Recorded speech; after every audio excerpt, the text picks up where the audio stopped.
எறும்புக்கு அம்மா உண்டு, ஆனால் அப்பா கிடையாது. சில எறும்புக்கு தாத்தா பாட்டி உண்டு. இதைத்தான் நம்ம தெரிஞ்சுக்க போகிறோம். எறும்புகள் அது ஒரு சின்னஞ்சிறு உலகம் அப்படின்னு நம்ம நினைக்கிறோம். ஆனால் அவங்ககிட்டேருந்து கற்றுக்க வேண்டிய விஷயம் எவ்வளோ இருக்குதுங்க. அதிலும் குறிப்பாக வந்து பார்த்திங்கன்னா இந்த எறும்புகள் அப்படிங்கிறது வந்து பார்த்திங்கன்னா கிட்டத்தட்ட கரையான் மாதிரியே இருக்கும். இந்த கரையான் எறும்பு எல்லாமே ஒரே இனத்தை சார்ந்தது தான்.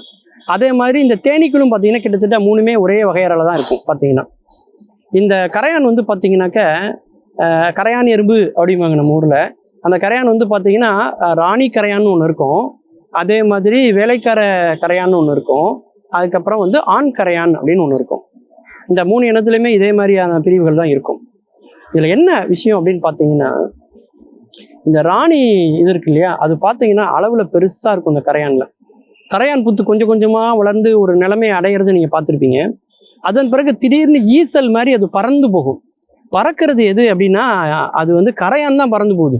ரெக்கை முளைத்த சில இது வந்து அப்படி பறந்து போகும். அது ஏன் பறந்து போகுது அப்படின்னா, ஒரு தாவரம் இருக்குது அப்படின்னா அது இனத்தை விருத்தி பண்ணுறதுக்காக அயல் மகரந்த சேர்க்கை பண்ணும். காற்றுல வந்து அதனுடைய மகரந்தங்கள் பறந்து போய் வேற ஒரு இடத்துல போய் விழுந்து அதன் பிறகு அங்கே வந்து சூழ்கொண்டு அது வந்து மீண்டும் அது காய்கனிகளை தர்றது உண்டு. அதே மாதிரி சில பறவைகள் என்ன பண்ணுன்னா, இந்த பழங்களை சாப்பிட்டு அந்த எச்சங்களை எடுத்துகிட்டு போகும்போது அதனுடைய கால் பகுதிகள் எல்லாம் இந்த மகரந்தங்கள் பட்டு வேறொரு பூவில் உட்காரும் போது அந்த மகரந்த சேர்க்கை நடக்கிறதையும் நீங்கள் பார்த்துருப்பீங்க. அந்த மாதிரி தான் இது வந்து என்ன பண்ணுதுன்னா, கரையான் ஒரு இடத்துல புத்து கட்டி உயரமாக வளர்ந்ததுக்கப்புறம் இன்னொரு இடத்துக்கு அந்த இது வந்து டிரான்ஸ்ஃபர் பண்ணுது. தன்னுடைய சந்ததியை உற்பத்தி பண்ணுறதுக்காக அது என்ன பண்ணுதுன்னு பார்த்தீங்கன்னா, அது இன்னொரு இடத்துக்கு கொண்டு போகிறதுக்காக அது பறந்து போகுது. அதனால தான் பாருங்கள், மழைக்காலத்தில் வந்து பார்த்தீங்கன்னா ஒரு குளுமையான ஒரு சூழல் நிலவும், மண்ணும் ஒரு பதமான ஒரு சூழலில் இருக்கும். அது பார்த்தீங்கன்னா நிறைய ஈசல்கள் வந்து தன்னுடைய அந்த ரெக்கைகளை எல்லாம் உதுத்து போட்டிருக்கும். ஆனால் அது பார்த்தீங்கன்னா எறும்பு மாதிரி ஒன்றுக்கு பின்னாடி ஒன்று நகர்ந்து போகிறத நீங்கள் பார்க்கலாம். இதில் என்னென்னா, இந்த தாயின்னு சொல்லக்கூடிய அந்த ராணி தேனி இருக்கு இல்லையா, பெண் தேனி அல்லது பெண் கரையான் அல்லது பெண் எறும்பு, அது ஒரு விதமான திரவத்தை அது வந்து சுரக்க வைக்கும்.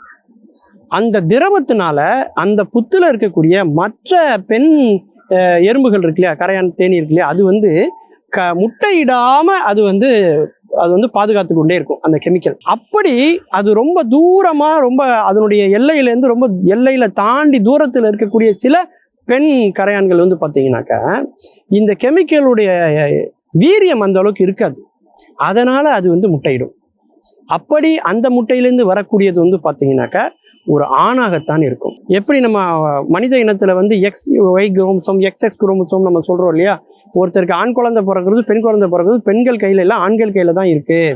ஏன்னா பெண்கள்கிட்ட XXங்கிற குரோமோசோம் தான் இருக்குது, ஆண்கள்கிட்ட தான் XY இருக்குது. ஆண்கள்கிட்ட உள்ள எக்ஸும் பெண் உள்ள எக்ஸும் சேரும்போது பெண் பிறக்குது, ஆண்கள்கிட்ட உள்ள ஒய்யும் இங்கே உள்ள எக்ஸும் சேரும்போது ஆண் பிறக்குது அப்படின்னு மனித குலத்தை சொல்கிற மாதிரி அங்கே என்ன நடக்குது அப்படின்னு பார்த்தீங்கன்னா, சில ராணி தேனீக்கள் என்ன பண்ணுதுன்னா முட்டையிடும்.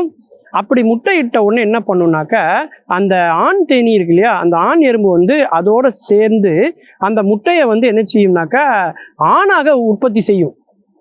ஆனால் அதே நேரத்தில் எல்லா முட்டைகளையும் அது ஆணாக மாற்றாது. சில நேரங்களில் தோல்வியடைந்து சில முட்டைகள் மட்டும் அப்படியே பெண்ணாக வந்துடும்.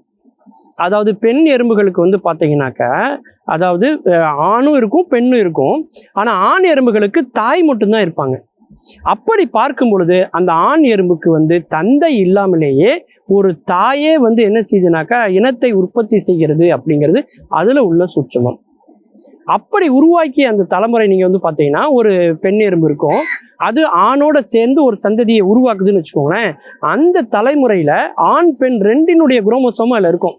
அப்போது அந்த ஆணுக்கு பார்த்தீங்கன்னா பெண் தாய் மட்டும்தான் இருப்பாங்க. ஆனால் அந்த பெண்ணுக்கு வந்து பார்த்தீங்கன்னா தாய் தந்தைன்னு சொல்லக்கூடிய அந்த 2 பேருமே அதில் இருப்பாங்க இல்லையா. இது அடுத்த தலைமுறை அப்படின்னு வந்து பார்க்கும்போது பார்த்தீங்கன்னா அந்த எறும்புக்கு தாத்தா பாட்டி இருப்பாங்க, அம்மா இருப்பாங்க, ஆனால் அப்பா இருக்க மாட்டாங்க. அந்த மாதிரியான ஒரு சூழல் தான் இந்த சின்னஞ்சிறு உலகத்துக்குள்ள அது இயங்கிக்கிட்டு இருக்கு அப்படின்னு சொல்லலாம். இதில் ஆண் தேனியாக இருக்கட்டும், ஆண் கரையானாக இருக்கட்டும், ஆண் எறும்பாக இருக்கட்டும், அதுக்கு என்ன வேலை அப்படின்னா இனத்தை விருத்தி பண்ணுறது தான் ஒரே வேலை. அது முடிஞ்சதுக்கப்புறம் பார்த்தீங்கன்னா அது கொஞ்ச நாள்லேயே அது இறந்து போயிடும். அதனுடைய ஆயுள் வந்து ரொம்ப ரொம்ப குறைவு அப்படின்னு சொல்லலாம். அது மட்டும் இல்லாமல் இந்த பெண் இருக்கு இல்லையா, அந்த பெண் வந்து பார்த்தீங்கன்னா அதுதான் வந்து அடுத்த தலைமுறை உற்பத்தி பண்ணக்கூடிய ஒரு சூழலுக்கு அது வந்து வருது. மீண்டும் பல புதிய தகவல்களோடு அதில் அறியப்படாத பக்கங்களோடு உங்களை சந்திக்கிறேன். நன்றி, வணக்கம்.